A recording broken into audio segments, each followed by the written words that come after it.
في لحظات في حياتك بتحس فيها إنك وصلت للنهاية، مش لإنك ضعيف، لكن لإنك تعبت من كتر ما حاولت. الدنيا بقت ضيقة واللي حواليك مش حاسين، وكل ما تحاول تقوم حاجة تشدك لتحت تاني. بس عايزك تسأل نفسك سؤال واحد: هل ربنا غايب؟ الإجابة واضحة: لأ. ربنا موجود، سمعك، شايفك، وعارف الهم اللي جواك. ويمكن الرسالة دي اللي بتسمعها دلوقتي هي بداية التغيير اللي كنت مستنيه من سنين. فاكر الأيام اللي قفلت فيها بابك على نفسك وعيطت؟ فاكر المرات اللي قلت فيها مش قادر أكمل؟ انت كنت شايف نفسك ضعيف، بس الحقيقة انت كنت أقرب ما يكون لقلب ربنا، لأن وقتها كنت صادق، كنت حقيقي، وكنت بتتكلم معاه من غير ما تنطق. مش كل ضيق نهاية، أوقات بيكون ترتيب. في ناس لو كانت فضلت عايشة في الراحة كانت نسيت ربها وضيعت حياتها، لكن الوجع رجعهم، نقاهم، خلاهم أحسن، وخلاهم يفهموا يعني إيه ما ظننت بربي إلا خيرا. ما تقولش ليه أنا، قول يمكن ربنا بيعدني الحاجة أعظم. وكل تأخير في حياتك هو في الحقيقة تجهيز ليك، تجهيز لقلب أقوى ونفس أهدى وشخصية تقدر تشيل وتنجح وتفرق. خليك متأكد إن ربنا مش بينسى حد لجأ له، هو بس بيختار التوقيت اللي يناسب حكمته، مش اللي يناسب استعجالك.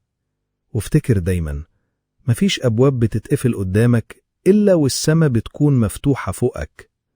من دلوقتي خليك مركز في كل حاجة بتحصل حواليك، الكلمة اللي بتتقالك، الحلم اللي شفته، حتى الفيديو ده مش صدفة، لأن مفيش حاجة بتحصل في حياتك إلا بإذن ربنا.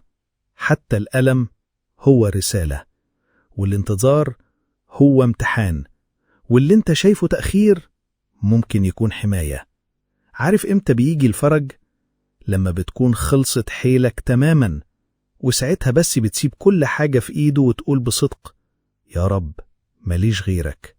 وهنا بيتدخل بلطفه برحمته وبيفاجئك بحل ما كنتش تتوقعه.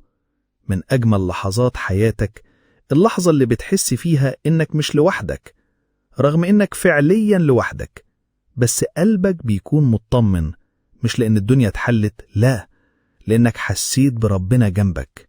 ودي أعلى درجات الإيمان، إنك تكون في عز وجعك ومرتاح، في عز همك ومبسوط إنك لسه قادر تقول الحمد لله.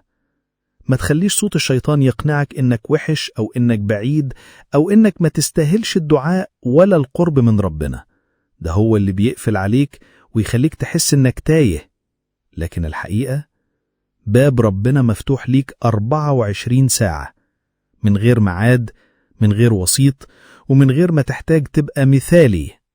افتح قلبك النهاردة بس وجرب تقوله كده من غير تكلف: أنا تعبان ومش قادر، بس واثق فيك. شوف وقتها إيه اللي ممكن يحصل لقلبك. مش لازم الدنيا تتغير فورا، لكن أنت هتبدأ تتغير. هتحس إنك مش تايه، وإنك بقيت أقرب لنفسك وأقرب للي خلقك. وده لوحده أكبر راحة، لأن أقصى شعور هو إنك تبقى تايه ومش عارف ترجع. بس النهاردة رجوعك سهل، لأنك خلاص فهمت إن الضيق مش نهاية، ده باب لبداية. الناس ممكن تبعد، القلوب ممكن تتغير، بس ربنا عمره ما بيتخلى. ركز معايا في النقطة دي كويس قوي. لو ربنا خلقك يبقى هو ضامن رزقك، فرحك وسعادتك. اللي عليك تعمله تمشي ورا نوره، ولو وقعت ارجع له تاني. هو مش بيزهق ولا بيتعب، هو بيحبك أكتر ما تتخيل. انت يمكن تكون اتحرمت من حاجات، بس اتحميت من حاجات أكبر.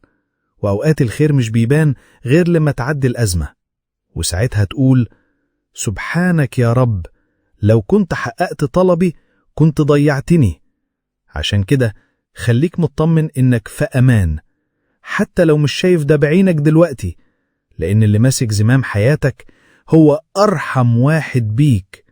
في لحظة ما هتبص وراك وتقول: ياه، إزاي كنت شايل ده كله؟ وهتعرف إنك ما كنتش لوحدك ولا لحظة. كان في إيد خفية بتمسح دموعك وبتمنع قلبك من الانهيار وبتقويك وإنت مش واخد بالك. حتى الحاجات اللي فقدتها صدقني كان فيها خير بس إنت ما كنتش شايفه. ممكن اللي مشي من حياتك كان عبء وإنت فاكره نعمة، وممكن الباب اللي اتقفل ربنا كان بيحوشك بيه من خيبة أو أذى. وافتكر دايما إن الإنسان أضعف من إنه يشوف الصورة كاملة، عشان كده بيبص على اللحظة وينسى الحكمة. بس ربنا بيشوف الأول والآخر وبيختار لك اللي ينفعك مش اللي يعجبك. لو فضلت تبص على الخسارات اللي حصلت لك هتتعب وهتفتكر إنك كنت تستاهل أكتر، لكن أول ما تبص على اللي فضلك وعلى لطف ربنا في نص الأزمة، ساعتها هتقول من قلبك كفاية عليا إنك معايا. كل نفس بتاخده وانت بتسمع الفيديو ده هو دليل إن لسه ليك في الدنيا رسالة، في خير جاي وفيه أمان وفيه سكينة. كل ده مستني لحظة صدق منك مع ربك، لحظة تقول فيها أنا راجع لك يا رب حتى لو الدنيا كلها ضدي. ما تسمعش للناس اللي بتقولك انسى وعدي وخلاص، لا، خليك واقف وخليك صادق. الوجع مش ضعف، ده دليل إنك عايش وإنك بتحس، وده أول خطوة للشفاء. ابكي بس قدام ربك واحكي له كل حاجة، حتى الحاجات اللي مش قادر تقولها لنفسك. هو الوحيد اللي هيحضنك من غير ما يلومك، واللي هيقويك من غير ما يكسر قلبك. كل يوم جديد بيجي هو فرصة، مش مجرد وقت بيمشي. فرصة تكون أقرب، فرصة تبدأ من أول وجديد من غير ما تبص للي فات.